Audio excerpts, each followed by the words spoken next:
নমস্কার, এসকেআর online YouTube চ্যানেলে তোমাদের প্রত্যেককে স্বাগত। অত্যন্ত গুরুত্বপূর্ণ ভিডিও প্রত্যেকেরই জন্য যারা 30শে নভেম্বর ডাব্লিউবিপি কনস্টেবল পরীক্ষায় বসেছো। এই ভিডিওটা প্রত্যেকের জন্য অত্যন্ত গুরুত্বপূর্ণ যারা কনস্টেবল পরীক্ষায় বসেছো 30শে নভেম্বর। এবং প্রায় প্রত্যেকেই তোমরা জানো যে রাজ্যে কিছুদিন পর ভোট।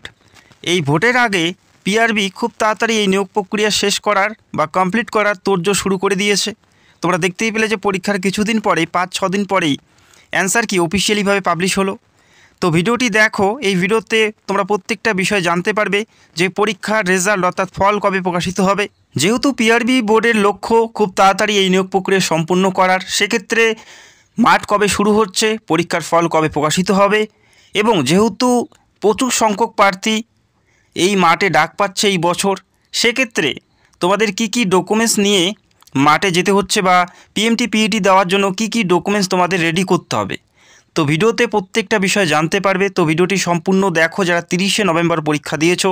তোমরা দেখতেই পেলে যে অ্যান্সার কি খুব তাড়াতাড়ি পাবলিশ করে দিয়েছে। তো বুঝতেই পারছো যে এই নিয়োগ প্রক্রিয়া খুব তাড়াতাড়ি সম্পূর্ণ হবে। রাজ্যের সামনে ভোট আছে, এই ভোটের আগে কিন্তু নিয়োগ প্রক্রিয়া পুরোপুরি কমপ্লিট করার চেষ্টা করছে।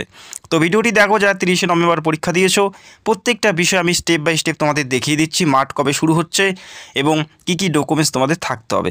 আর তোমাদের স্কোর কত পরীক্ষার অবশ্যই তোমরা কমেন্টে জানাবে। তো এই মুহূর্তে দেখতে পাচ্ছ West Bengal police recruitment board যে নোটিশটি প্রকাশিত হয়েছে, সেই নোটিশটি দেখে নিচ্ছি। মাঠের যে নোটিশ সেটা আমরা প্রথমে দেখে নিচ্ছি। দেখো, এই নোটিশে পরিষ্কার উল্লেখ করা আছে তোমাদের মাঠ শুরু হচ্ছে 5/1/2026 থেকে। জানুয়ারি মাসের 5 তারিখ থেকে মাঠ শুরু হচ্ছে, 18/1/2026 পর্যন্ত তোমাদের মাঠ থাকবে। তো বুঝতেই পারছো যে বেশি একটা দেরি বা বেশি একটা সময় নেই তোমাদের মাঠের জন্য। 5/1/2026 থেকে মাঠ শুরু হচ্ছে এবং 18/1/2026 পর্যন্ত মাঠ চলবে। সব কিছু ঠিকঠাক থাকলে এই তারিখ থেকে মাঠ শুরু হচ্ছে।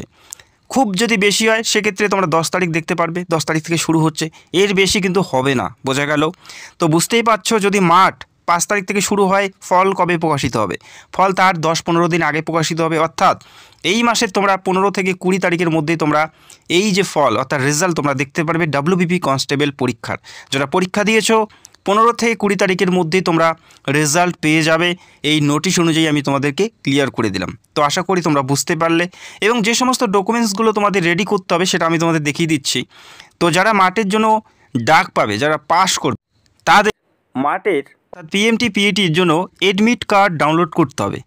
এদের যে official site West Bengal police recruitment board অথবা prb.gov.in অফিসিয়াল সাইটে গিয়ে পিএমটি পিইটির এডমিট কার্ডটি ডাউনলোড করতে হবে। সেখানে তোমরা রিপোর্টিং টাইম দেখতে পারবে, ডেট দেখতে পারবে এবং ভেন্যু দেখতে পারবে। রেজাল্ট পাবলিশ হওয়ার পরে এডমিট ডাউনলোডের লিঙ্ক তোমরা পেয়ে যাবে এদের অফিসিয়াল সাইটে। রেজাল্ট পাবলিশ হওয়ার পরেই তোমরা এডমিট ডাউনলোডের লিঙ্ক পেয়ে যাবে। যে সকল প্রার্থী মাঠের জন্য কোয়ালিফাই করেছে তারা প্রত্যেকেই তাদের এডমিটটি ডাউনলোড করতে পারবে।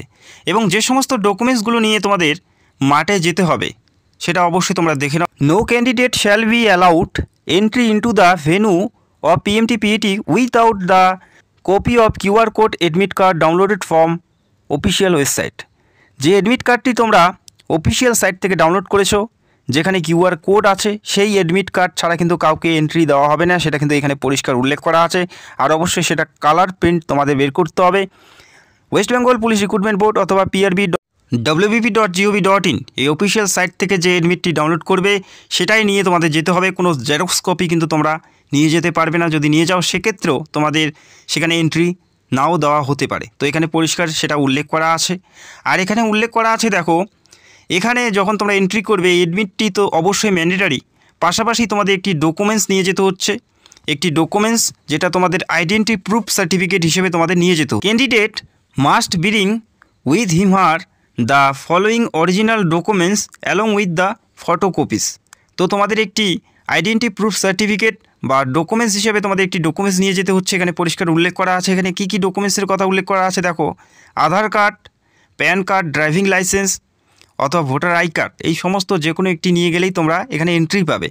তো যে এডমিটটি তোমরা দেখতে পাচ্ছ এটা বিগত নিয়োগের এডমিট। তো দেখো এই বছরের ক্ষেত্রে পরীক্ষার ক্ষেত্রে কিন্তু সেখানে পরিষ্কার উল্লেখ করা আছে আধার কার্ড ছাড়া অন্য কোনো ডকুমেন্টস অ্যাকসেপ্ট বা অ্যাপ্রুভ করা হবে না। ঠিক একই নিয়ম তোমাদের মাঠের ক্ষেত্রেও থাকতে পারে, যেহেতু এখনও এডমিট প্রকাশিত হয়নি। যে নিয়মটি বা যে রুলসটি তোমরা দেখতে পাচ্ছ এটা বিগত নিয়োগের ক্ষেত্রে এবং এই বছর পরীক্ষার ক্ষেত্রে আমরা দেখলাম যে আধার ছাড়া অন্য কোনো ডকুমেন্টস অ্যাকসেপ্ট করা হবে না। এই বছরও পরীক্ষার ক্ষেত্রে আধার ছাড়া অন্য কোনো ডকুমেন্টস অ্যাকসেপ্ট নাও করা হতে পারে। তো আমি অ্যাডভান্স তোমাদের জানিয়ে রাখলাম। তো আমি পার্সোনালি তোমাদের জানাবো যে আধার কার্ডগুলো তোমাদের আপডেট করে নাও। এখানে কিন্তু উল্লেখ করা নেই যে আধার কার্ড আপডেট করতে হবে। তো তোমরা আধার কার্ডগুলো আপডেট করে নিতে পারো। যেখানে তোমাদের ছোটোবেলার ছবি সেটা তোমরা চেঞ্জ করে নিতে পারো, বা অনেকেরই ফিঙ্গারপ্রিন্ট ম্যাচ করে না বা ফিঙ্গারপ্রিন্ট কিন্তু ওঠে না, তোমরা সেগুলো কিন্তু দেখে নিতে পারো। তো আধার কার্ডটি আপডেট করে নেবে। এবং যে সকল প্রার্থী SC ST প্রার্থী রয়েছে তোমাদের ক্ষেত্রে অবশ্যই SC certificate, caste certificate, ST caste certificate original copy নিয়ে যেতে হচ্ছে। অরিজিনাল কপি তোমাদের নিয়ে যেতে হচ্ছে তোমাদের কাস্ট সার্টিফিকেট। আবারও জানাচ্ছি, যারা তোমরা SC ST OBC প্রার্থী রয়েছো তোমাদের এডমিটের পাশাপাশি আধার কার্ডের পাশাপাশি তোমাদের কাস্ট সার্টিফিকেট অরিজিনাল কপি নিয়ে যেতে হচ্ছে।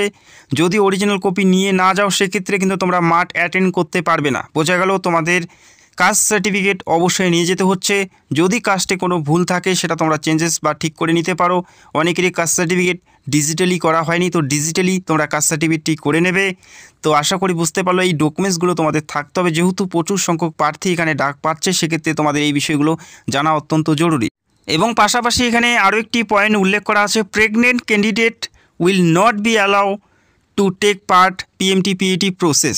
যদি কোনো মহিলা প্রার্থী এখানে পাস করে যায়, যদি প্রেগনেন্ট হয়ে থাকে সেক্ষেত্রে কিন্তু তাদের মাঠ দিতে হবে না বা তাদের মাঠ কিন্তু অ্যালাউ করা হবে না। তারা সরাসরি ফিজিক্যাল টেস্টের মাধ্যমে কিন্তু তারা কোয়ালিফাই করতে পারবে।